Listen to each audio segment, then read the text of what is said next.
सभी बीएड प्रशिक्षार्थी, आज हम बीएड सेकेंड सेमेस्टर कॉमर्स और इकोनॉमिक्स के विषय के अंतर्गत मूल्यांकन की आवश्यकता, महत्व, प्रविधियाँ, गुण, इनके बारे में अध्ययन करेंगे। मूल्यांकन की टेक्निक्स, रिक्वायरमेंट और क्वालिटीज़ के बारे में जानने के लिए वीडियो को अंत तक देखें और सुनें। मूल्यांकन शैक्षिक प्रक्रिया का एक अभिन्न अंग है। यहाँ बोला गया है कि मूल्यांकन शैक्षिक प्रक्रिया का अभिन्न अंग है। क्या वास्तव में, अब ये प्रश्न उठता है कि क्या वास्तव में ये केवल शैक्षिक प्रक्रिया का ही अभिन्न अंग है, हमारे दैनिक जीवन का अभिन्न अंग नहीं है?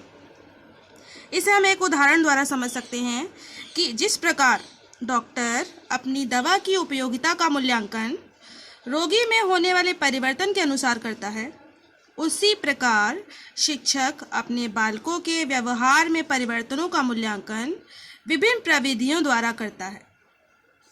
तो यहाँ स्पष्ट होता है कि मूल्यांकन न केवल शिक्षा के क्षेत्र में लागू होता है, बल्कि हमारे दैनिक जीवन में भी लागू होता है। कैसे कि हमने कोई काम किया है, उसकी असफलता को जांचने के लिए और भी पॉजिटिव या नेगेटिव जो भी हमें इसका रिजल्ट मिला है, उसे जांचने के लिए मूल्यांकन की आवश्यकता होती है। मूल्यांकन के अभाव में हमारी समस्त क्रियाएं मूल्यहीन बन जाती है। अगर मूल्यांकन किया ही ना जाए तो सारी क्रियाएं मूल्यहीन बन जाती है। उसके सफल होने असफल होने का जब कोई प्रभाव ही नहीं है तो सारी क्रियाएं ही मूल्यहीन हो जाएंगी। क्योंकि मूल्यांकन जो है वो सफलता, विफलता, कठिनाइयों आदि को निर्धारित करता है। इस प्रकार से क्या है, ये हमें बताता है कि हम भविष्य में किस तरह सतर्क बने रहें। क्योंकि अगर हम सफल होंगे तो और अधिक मेहनत करेंगे, विफल होंगे तो सफलता की ओर अग्रसर होने के लिए मेहनत करेंगे। इसलिए मूल्यांकन बहुत ही जरूरी है हमारी सफलताओं और असफलताओं को जानने के लिए, साथ ही आगे बढ़ने के लिए। अब शिक्षा के क्षेत्र में मूल्यांकन की क्या आवश्यकता है, मैंने आपको एक उदाहरण देकर बताया डॉक्टर का, दवा का। वैसे ही विद्यार्थी के व्यवहार में होने वाले परिवर्तन को हम मूल्यांकन द्वारा जांचते हैं। शिक्षा के क्षेत्र में मूल्यांकन क्या करता है? मूल्यांकन वह माध्यम है जिसके द्वारा हम निर्धारित करते हैं कि छात्र क्या जानते हैं और क्या कर सकते हैं। मूल्यांकन जो है, मूल्यांकन अध्यापन और अधिगम प्रक्रिया का एक महत्वपूर्ण अंग है। यह पढ़ाने में शिक्षकों तथा सीखने में विद्यार्थियों को भी मदद करता है। शिक्षक जान पाते हैं कि बच्चा किस स्तर तक जानकारी हासिल कर सका है, प्राप्त कर सका है, और विद्यार्थी भी अपने बारे में जान पाते हैं कि वो कितनी उपलब्धि तक पहुंच गए हैं। मूल्यांकन क्या है? एक निरंतर चलने वाली प्रक्रिया। जैसे कि सीखना, अधिगम निरंतर चलने वाली प्रक्रिया है। हम औपचारिक और अनौपचारिक रूप से जीवन पर्यंत सीखते जाते हैं, उसी तरह से हम मूल्यांकन भी करते जाते हैं। और मूल्यांकन के द्वारा हम अपनी विफलताओं को सफलताओं में बदल सकते हैं। अब मूल्यांकन के कुछ मूलभूत बिंदु दिए गए हैं कि मूल्यांकन है क्या। वैसे तो मूल्यांकन को जांच करना ही बोलते हैं, पर फिर भी मूल्यांकन के बहुत सारे बिंदु दिए गए हैं जिसको हम विभिन्न रूपों में जान सकते हैं। मूल्यांकन जैसा कि सामने दिख रहा है स्क्रीन में, मूल्यांकन एक नई अवधारणा है। मूल्यांकन एक प्राविधिक शब्द है। मूल्यांकन छात्र की रुचि, अभिरुचि, अभिवृत्ति, मानसिक योग्यता आदि व्यक्तित्व के संपूर्ण पक्षों की जांच करता है। मतलब जांच करना ही मुख्य रूप से इसका दायित्व हो जाता है कि मूल्यांकन में बच्चे की क्या रुचि है, अभिरुचि क्या है, उसकी मानसिक योग्यता क्या है। अब इस मूल्यांकन कार्य के लिए विभिन्न परीक्षण प्रयुक्त किए जाते हैं जिन्हें हम मूल्यांकन की प्रविधियों में पढ़ेंगे। मूल्यांकन में स्थिति का वर्णन किस प्रकार से किया जाता है कि तुलनात्मक अध्ययन संभव हो सके। मूल्यांकन के लिए अधिक शक्ति, समय, धन की आवश्यकता होती है। जाहिर सी बात है, अगर हम किसी चीज़ का, किसी परीक्षण का मूल्यांकन कर रहे हैं तो उसके लिए शक्ति, समय, धन की आवश्यकता पड़ती है, क्योंकि उस मूल्यांकन के लिए उससे संबंधित परीक्षण तैयार करना पड़ता है। मूल्यांकन द्वारा छात्रों की स्थिति का ज्ञान कर उसके संबंध में निश्चित धारणा बनाई जा सकती है कि बच्चा किस तरह का है, सृजनशील है, प्रतिभाशाली है, कमज़ोर बुद्धि का है। तो हम उसी के अनुसार उसे शिक्षण में उपलब्धि के लिए वैसी तकनीक अपनाते हैं जिससे कि वह सफल हो सके। मूल्यांकन परिणामों के आधार पर छात्र के संबंध में पूर्ण सार्थकता के साथ भविष्यवाणी की जा सकती है। मूल्यांकन परिणामों जैसे स्पष्ट हो रहा है, हम देखते हैं कक्षा में अगर कोई बालक होनहार है, हर क्षेत्र में आगे हैं, उसकी हम भविष्यवाणी कर सकते हैं कि वो आगे चलकर क्या बन सकता है। तो इस तरह से मूल्यांकन के हमने विभिन्न पहलू जाने, जो कि यह बताते हैं कि मूल्यांकन क्या है। अब प्रश्न उठता है कि मूल्यांकन की आवश्यकता क्यों पड़ी, क्यों मूल्यांकन इतना आवश्यक हो गया कि मूल्यांकन करना पड़े, इससे क्या होता है। अध्यापकों की कार्यकुशलता और सफलता का मापन करने के लिए मूल्यांकन अत्यंत आवश्यक है। पालकों के व्यवहार संबंधी परिवर्तन की जांच करने के लिए मूल्यांकन अत्यंत आवश्यक है। कैसे, मैंने बताया आपको कि इससे शिक्षक को भी जानकारी मिलती है कि वो अपने द्वारा पढ़ाई गई विषय वस्तु को बच्चों तक किस तरह से पहुंचा पाया है, बच्चे इस तरह से समझ पाए हैं कि नहीं, बालकों के व्यवहार में परिवर्तन हो पाया है कि नहीं, मतलब जिस उद्देश्य से शिक्षण कार्य किया गया था उन उद्देश्यों की प्राप्ति हो पाई है कि नहीं, बालकों का व्यवहार उस तरह से परिवर्तित हो पाया है कि नहीं, हमने जो विषय वस्तु बच्चों को पढ़ाई है वो अपनी तरफ से उस विषय में कुछ बता पा रहे हैं या नहीं। पालकों की अधिगम कठिनाइयों का पता लगाना, मतलब इससे पता चलता है कि बच्चों को किन किन क्षेत्र में किस किस विषय वस्तु में क्या कठिनाई हुई, क्या समझ में नहीं आ रहा है। इसके द्वारा जो शिक्षक है वो अपनी विधियों प्रविधियों को चेंज करके भी दूसरी नई विधियों प्रविधियों को अपनाकर बच्चों की कठिनाइयों को दूर कर सकता है। बालकों का विभिन्न श्रेणियों में विभाजन कर पाने में यह सक्षम है, मतलब मूल्यांकन के द्वारा प्रतिभाशाली बच्चे, कमज़ोर बच्चे और मध्यम स्तर के बच्चे, इन तीनों स्थितियों को अलग अलग बांटा जा सकता है और उसी के अनुसार उनको रेमेडियल क्लास दी जा सकती है। बालकों के व्यक्तिगत और सामाजिक आवश्यकताओं की पूर्ति हेतु जानकारी प्रदान करने के लिए भी आवश्यक है। नवीन और प्रभावी शिक्षण विधियों की खोज करने में भी मूल्यांकन आवश्यक है। मैंने अभी बताया कि इसके द्वारा बच्चों को अगर सिखाई गई विषय वस्तु अच्छे से स्पष्ट नहीं हो पाई है तो हम दूसरी मेथड अपनाते, टेक्निक अपनाते हैं।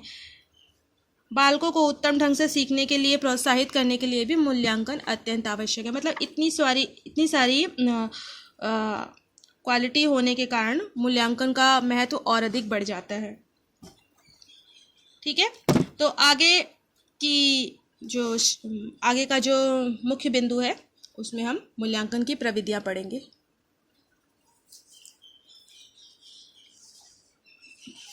जैसे कि हम जानते हैं कि मूल्यांकन की प्रविधियां, टेक्निक्स, हम किस तरह से बच्चों की जो उपलब्धि है उसका परीक्षण कर सकते हैं कि बच्चों को जो हमने जानकारी दी है वो कहाँ तक सफल हुई है, उसका हम किस तरह से मूल्यांकन कर सकते हैं।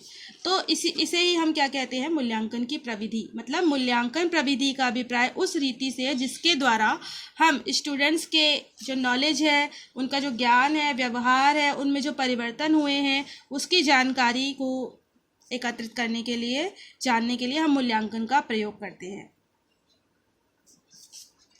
तो इसमें सबसे पहले हम देख रहे हैं विवरणात्मक जो मेथड है, दूसरी है परीक्षणात्मक मेथड है, नॉन टेस्टिंग और टेस्टिंग। तो इसमें निरीक्षण है। निरीक्षण का मतलब क्या, इसके द्वारा छात्रों के व्यवहार, क्रियाओं, संवेगात्मक और बौद्धिक परिपक्वता के संबंध में प्रमाण एकत्रित किए जा सकते हैं। इसे ऑब्जर्वेशन भी कहा जाता है। दूसरी है प्रश्नावली, क्वेश्चन आवर बोलते हैं इसे। इसमें क्या करते हैं, इसके द्वारा जो स्टूडेंट्स हैं उनकी रुचियों के डेवलपमेंट के लिए, उनमें परिवर्तनों के लिए तथा विभिन्न व्यक्तिगत विशेषताओं की जांच की जाती है। इसके अंतर्गत छात्रों में उनकी रुचियों, अभिवृत्तियों के विकास संबंधी सूचनाएं प्राप्त करने के लिए यह बहुत ही उपयोगी और सरल मेथड होती है। तीसरी है साक्षात्कार, जिसे कि हम इंटरव्यू बोलते हैं। इस मेथड के द्वारा भी बच्चों के जो इंटरेस्ट है, रुचियों के विकास में ये भी सहायक होती है। इसके द्वारा भी स्टूडेंट्स के जो दृष्टिकोण है, उनमें जो उनका जो व्यवहार है, उनमें जो परिवर्तन हुआ है, उसकी जांच इसके द्वारा भी की जा सकती है। ठीक है, अब आता है परीक्षणात्मक। परीक्षणात्मक यानी कि टेस्टिंग। टेस्टिंग में भी परिमाणात्मक है और गुणात्मक है। परिमाणात्मक मौखिक परीक्षा लेना, ओरल टेस्ट जिसे बोलते हैं, प्रयोगात्मक जिसे प्रैक्टिकल बोलते हैं, लिखित परीक्षा रिटन टेस्ट बोलते हैं। ये जो तीनों मेथड है ये हम अपने जीवन में भी इसे फेस कर चुके हैं, अपनी परीक्षाओं में भी। हम इसमें आते हैं गुणात्मक में। परिमाणात्मक से तो हम सभी परिचित हैं। गुणात्मक में आते हैं। गुणात्मक में चेकलिस्ट, रेटिंग स्केल और क्यूमुलेटिव रिकॉर्ड। चेकलिस्ट क्या होती है? चेकलिस्ट को पड़ताल सूची भी बोलते हैं। पड़ताल सूची प्रश्नावली की तरह ही होती है। ये व्यक्तिगत सूचना और मत जानने के लिए ये उपयोगी साधन होता है। ठीक है। उसके बाद आता है संचयी अभिलेख, जिसे हम क्यूमुलेटिव रिकॉर्ड बोलते हैं। क्यूमुलेटिव रिकॉर्ड छात्रों की डायरियां, शिक्षकों द्वारा तैयार किए गए घटनावृत्त तथा संचित अभिलेख पत्र भी मूल्यांकन की प्रविधि के अंतर्गत जाने जाते हैं। इसे हम ऐसे भी जान सकते हैं कि संचित अभिलेख में विद्यार्थियों के जीवन से जुड़ी हुई सभी प्रकार की सूचनाएं शामिल होती है। जैसे उदाहरण के लिए बता रही हूँ, शारीरिक और मानसिक, सामाजिक, चारित्रिक और मनोवैज्ञानिक आदि अभिलेख रहते हैं। संचित अभिलेख जैसे जब प्राथमिक स्कूल में प्रवेश करते हैं बच्चे, तो तभी से लिखना शुरू हो जाते हैं। इसमें विद्यार्थी से संबंधित सारी जानकारी रहती है। संचित अभिलेख में बच्चों की विशेषताओं और विकास का भी अभिलेख रहता है कि बच्चे में क्या क्वालिटीज़ है। और ये भी है कि बच्चों के बारे में वस्तुनिष्ठ सूचनाएं इसके द्वारा प्रदान की जाती है। ठीक है। अब अगला आता है ये रेटिंग स्केल। रेटिंग स्केल भी मूल्यांकन का एक पार्ट है, एक विधि है।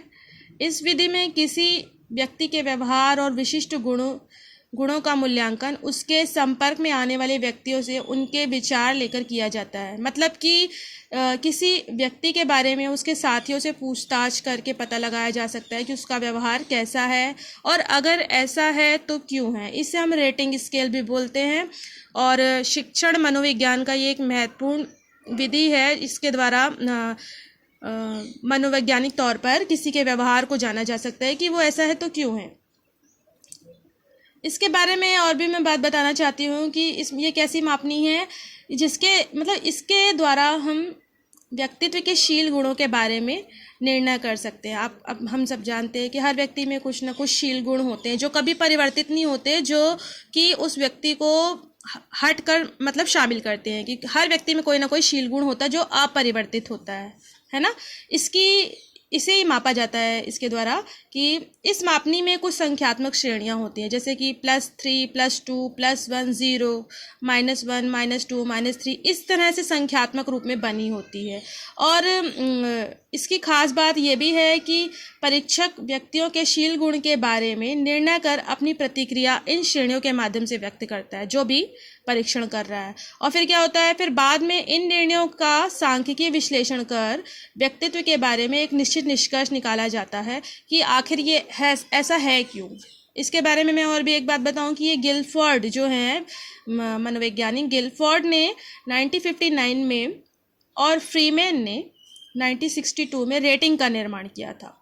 ठीक है, इसके बारे में इतनी जानकारी होना आवश्यक है। अगला जो है परिमाणात्मक में हम देख रहे हैं सामने यहाँ, इसमें लिखित में भी निबंधात्मक ऐसे टाइप होता है और वस्तुनिष्ठ ऑब्जेक्टिव टाइप होता है।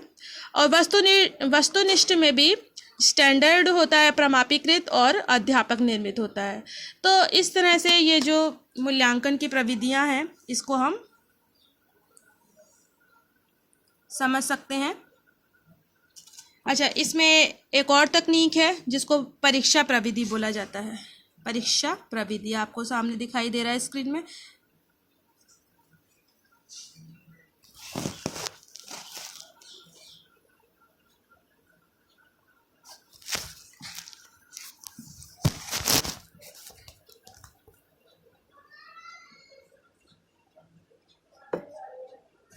ये परीक्षा प्रविधि है।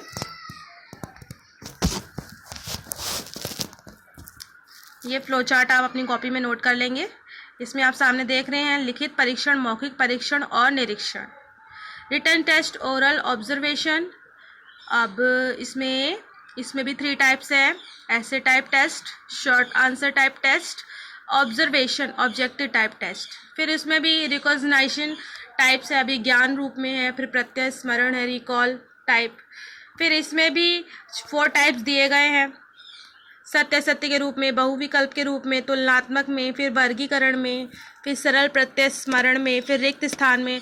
मतलब यहाँ हम जितने भी टाइप्स देख रहे हैं इन सबसे हम परिचित है, पहले से ही परिचित है, क्योंकि हमने अपने समय में जब हमने पढ़ाई की है तो हमने भी इन सब क्वेश्चंस का सामना किया है, मतलब इनको सॉल्व किया है ना।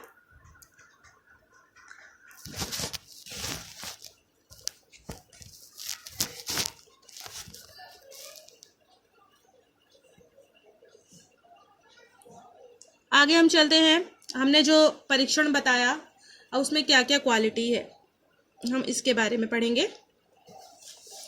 थोड़ा जल्दी जल्दी पढ़ेंगे, वीडियो काफ़ी लंबा हो रहा है,